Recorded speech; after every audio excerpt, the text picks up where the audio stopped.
अगर आप भी रोज़ गूगल पे, फ़ोन पे या पेटीएम से पैसे भेजते हैं तो ये वीडियो आपके लिए बहुत उपयोगी हो सकती है। सोशल मीडिया पर एक खबर तेज़ी से वायरल हो रही है कि अब 2000 रुपये से ज़्यादा का यूपीआई पेमेंट करने पर सरकार जीएसटी या टैक्स वसूलेगी। सोचिए, अगर आपने 6000 रुपये का सामान खरीदा और यूपीआई पेमेंट किया और अचानक आपके खाते से 900 रुपये एक्स्ट्रा कट गए। क्या सच में ऐसा होने वाला है? क्या आप 2000 रुपये से ज़्यादा यूपीआई पेमेंट करने पर 18% जीएसटी देना पड़ेगा, या फिर ये वायरल अफवाह है? आज इस वीडियो में अपनी इसी खबर की पूरी सच्चाई आसान भाषा में समझेंगे।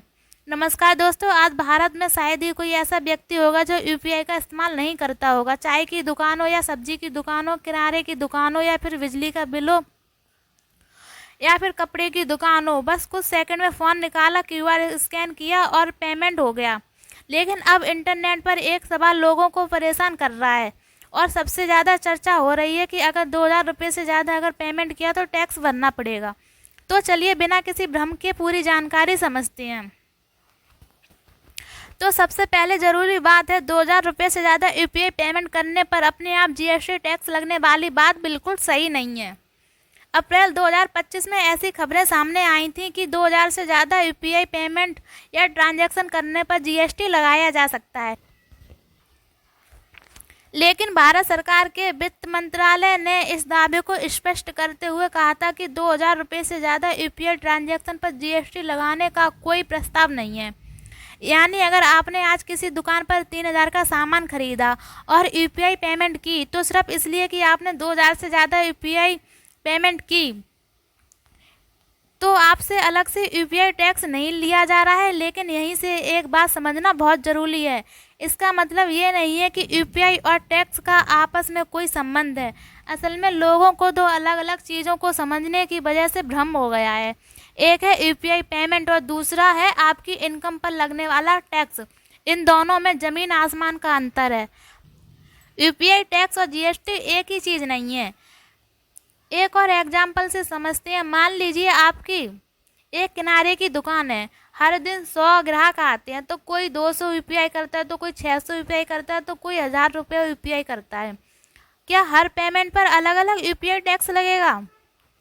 तो ऐसा बिल्कुल नहीं है। लेकिन दुकानदार को अपने व्यवसाय से जुड़े सभी टैक्सों के नियमों का पालन करना पड़ता है। अगर आपका व्यवसाय जीएसटी के नियम के अंतर्गत आता है तो उसे जीएसटी रजिस्ट्रेशन और दूसरे संबंधित नियमों को समझना होगा।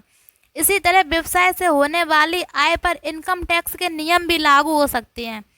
आशा करते हैं कि आप इतना तो समझ गए होंगे कि टैक्स का कारण यूपीआई नहीं है, बल्कि लेन देन की प्रकृति और लागू कर कानून है। आखिरकार 200 रुपये का आंकड़ा आया कहाँ से? ये कहानी इसलिए तेज़ी से फैली क्योंकि यूपीआई से जुड़े कुछ पुराने नियमों और एमडीआर यानी मर्चेंट डिस्काउंट रेट की चर्चाओं को लोगों ने जीएसटी के साथ जोड़ दिया। 2000 से ज़्यादा यूपीआई पर 18% जीएसटी लगेगा, ये बात बिल्कुल सही नहीं है। सरकार ने इस दावे को स्पष्ट रूप से खारिज कर दिया था। मान लीजिए आपको किसी व्यक्ति से 50,000 रुपये यूपीआई से भेजे गए। क्या इसका मतलब है कि आपसे तुरंत 50,000 रुपये पर टैक्स लगेगा? तो ऐसा नहीं है। सबसे पहले ये समझना जरूरी है कि पैसा किस वजह से मिला। अगर ये पैसा किसी आपके दोस्त ने उधार का लौटाया है तो ये एक अलग स्थिति है, और वहीं अगर आपने कोई सामान खरीदा है तो ये एक अलग स्थिति है।